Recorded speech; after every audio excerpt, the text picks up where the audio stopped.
Hi, this is Jonathan Messenger, and welcome to the Alien Adventures of Finn Caspian. We're now on episode 2 of the second season here, and it is a big one, so let's get right into it. Hey, Johnny. Catch. Bebop, ow! Why did you just throw that ball at me? It's the Olympics, man. Get with it. We have to shoot some touchdowns and hit some mean backhands into the back of our opponent's nets. Are you trying to make sports references, Bebop? Let's score some foul balls. Yeah, that's not really a... 2, 4, 6, 8. Who do we appreciate? Bebop. Bebop. Yay! You're not supposed to cheer for yourself, Bebop. 3, 5, 7, 9. Who's the best host of the show? Griffin. Griffin. Well... You know, that's fine, Bebop, but cheers are supposed to rhyme. They're not supposed 2, 8, 12, 16. Rhyming something with 16 is really, really hard. Okay, well, I think you have the audience here pumped up enough as it is, so let's get right into the episode. If you remember what happened in the last episode, Finn and the team had landed on this strange planet with a possibly made-up name and were recruited to play in an Intergalactic Space Olympics against their bitter rivals, the not-so-nice Explorers Troop 103 from the Shakespeare 820 Interplanetary Exploratory Space Station. And those kids even got to bring their robot dog with them, even though Foggy had to return to the Marlowe. So we're going to pick up right at that moment in episode 2. Let the games begin.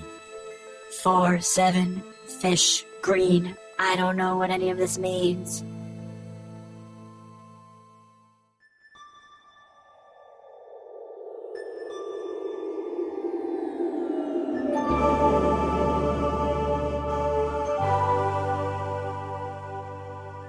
Yeah, said Finn. Actually, you know, Vale's right about that. You made me send my robot back up to the Marlowe. How come they get to keep their dog? It was ruled that while it is mechanical, the dog serves in the role of pet of the explorers, not as a helper or competitor for the Shakespeare team. Abigail walked over and bent down to pet the dog. He is really cute. So he's not going to participate in the games? The same light-haired Shakespeare boy who'd spoken before walked over. He's a dog. So no, he doesn't play organized sports. Good one. All of the Shakespeare kids laughed. Okay, yeesh, said Abigail. You don't have to be so testy. The robot dog, unlike the Shakespeare kids, seemed nice. He nuzzled Abigail's shins and let out a little mechanical sigh. Okay, well, you know, the least we can do is introduce ourselves, said Finn. Even if we're competing against each other in these games, we're still all on the same team in the end. My name is Finn. I'm our troop's chief detective. That's Abigail, our captain, and then Vale over there is our master-at-arms, and Elias is our chief technologist. The light-haired kid who seemed to be the Shakespeare's leader said, Yeah, okay, sure. The curly-haired girl on the end there is Cymbeline. The tall girl next to her is Beth. And then the short guy next to her is Romy. And my name is Hamlet. We don't have titles like you guys because we can pretty much do everything.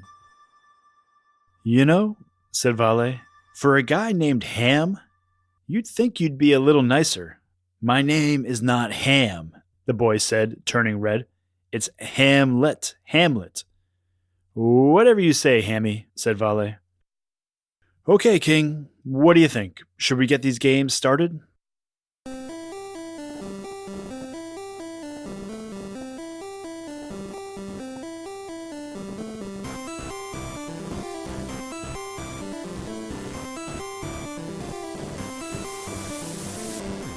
Game number 1, Rocket Sled to the Moon. Elias checked over Vale's rocket sled as Vale strapped himself in. I have to say, said Elias, they were being pretty literal when they named this thing a rocket sled. The small vehicle was shaped like a rocket, except it had a seat where Vale plopped down, his legs stretching out inside to the tip of the rocket's nose. There was a joystick at chest level for moving left and right, up and down.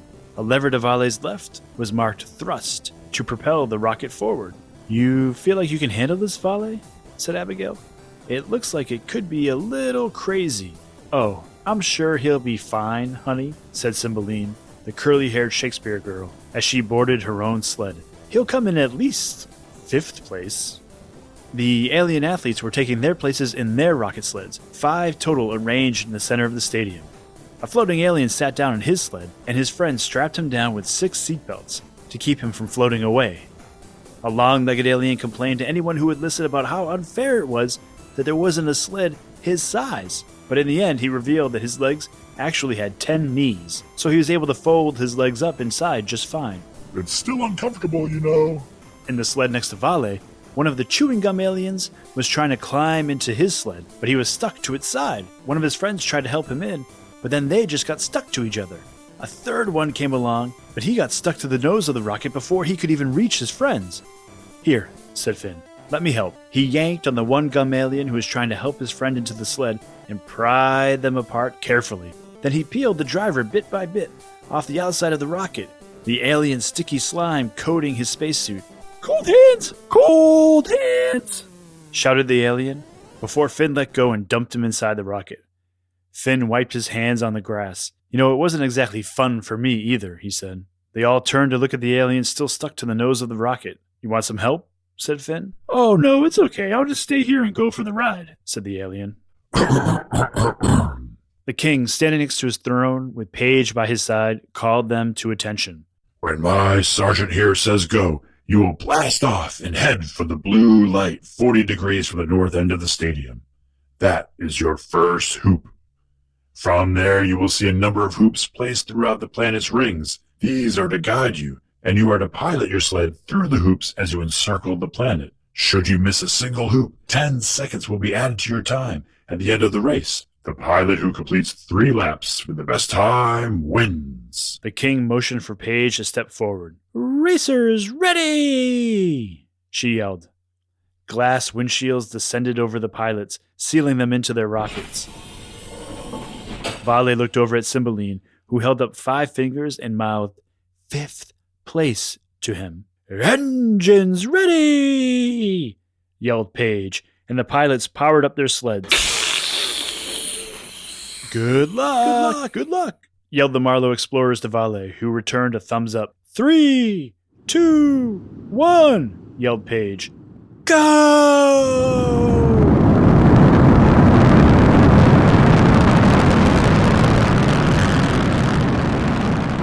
The 5 rockets burst into the air, and they were just specks in the sky within seconds. Vale saw the first hoop and pushed the lever as hard as he could, diving his rocket straight at it. Planetary rings are funny things. Though they look solid from far away, they're actually made up of dust, rock, and ice. Some of the particles are as small as grains of sand. Some are as big as skyscrapers. As Vale steered his sled toward the rings, he decided to stay just on their edge to avoid any of the enormous particles, or being slowed down by the ice and dust. He hit the first hoop and was the first one through. The Marlowe kids watching on a large screen in the stadium all cheered.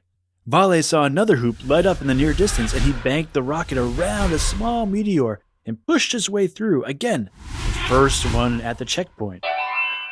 As the race went on, Cymbeline caught up to Vale, and the two were neck and neck, trading off who was first through each hoop, with Vale getting through one hoop first, and then Cymbeline being the first one through the next hoop, and then the next hoop, and then the next hoop. After the first lap, neither of them had missed a hoop, and Vale was in front by just a nose. And as they headed back around again, they spotted the sled of the floating alien, drifting among the rings, no longer racing. The alien had slipped out of his seatbelts, floated up to the top of the windshield, and could no longer reach his controls. He just shrugged as he watched them zoom by. Cymbeline seemed to be teasing Vale. She zipped her sled close to his, almost crashing into him, and then dodged to the outside of him, trying to push him further and further into the dust and ice of the planet's rings. Vale was trying to stay calm and keep a steady hand, and all of that trick driving from Cymbeline slowed her down, and when they came around for the third and final lap, she missed a hoop, and Vale was a rocket length ahead of her. Crossing into the third lap, the long-legged alien had to bow out of the race as well, saying it was too uncomfortable for his legs in the sled. That left just Vale, Cymbeline, and the gum alien. That last one was actually gaining on Vale and Cymbeline, mostly because he had pushed the thruster to maximum speed, but then his hands stuck to the dashboard, and he couldn't slow down. Halfway through the final lap, Vale saw an opportunity ahead. A large cratered meteor was floating between the last hoop and the finish line. He'd seen it on both previous laps. All three of them had to dodge around it as they passed through the hoop. But Vale had noticed a hole in it, a tunnel just large enough to slip his rocket through.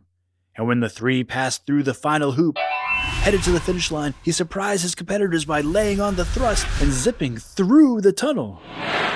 He came out the other side and saw Cymbeline looking surprised and angry. The gum alien stuck to the nose of the third sled, peeled a piece away to give what looked to Vale like a thumbs up.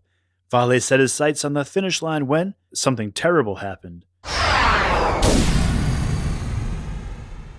Cymbeline veered straight into the gum alien's sled, crashing into its nose and dislodging the alien along for the ride. That alien flew off and floated down, landing right on the windshield of Vale's sled. "What?" cried Vale. "What? I can't see. Move! Move!" The gum alien, stuck hard and fast to Vale's windshield, just smiled sheepishly. "I'm sorry," it said. "I'm stuck."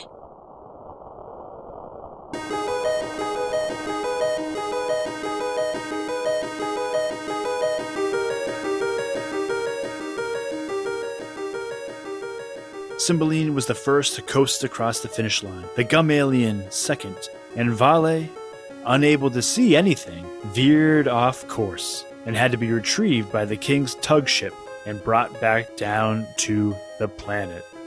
"What was that?" said Abigail, marching up to the king as Finn and Elias helped Vale out of the sled. "She clearly cheated." "Wait, cheated?" said Cymbeline, climbing out of her rocket. "I just lost control of my sled, and I tapped into the other one. It could have happened to any of us. It's not like I could have planned that." The king consulted with his guards. After reviewing the race, although it is unfortunate what happened, we can't say for sure that it was intentional, so we are giving first place to Explorers Troop 103 from the Shakespeare Interplanetary Exploratory Space Station. Congratulations. The Marlowe kids could not believe it. And our sticky friends from the MDR Galaxy won second place, with the rest of you tied for third.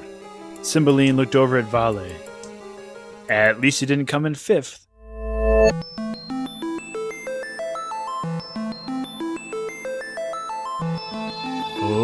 Okay, so because we have so many games to play in these Olympics, we're dividing this episode into 2 parts. Today and then on Friday we'll have part 2 with more intergalactic competition, and hopefully a little less cheating. My editor isn't with me today. He's holding out for the rest of the episode, so I'll just quickly say thanks to Jonah, who's 6 from Melrose, Massachusetts. He sent in a sound to Griffin's Sound Club. It's in today's episode.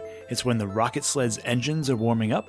And then also thanks to Griffin Sound Club member Alice, who's 8 from Chicago, who sent us a few different musical notes that eventually became the achievement sound when the rocket sleds passed through the hoops. You can see both Alice's and Jonah's art on finncaspian.com and this episode's blog entry. That's it, folks. It's to be continued. Griffin and I will be back on Friday. Thanks so much, and we'll see you then. To be continued. Oh, come on.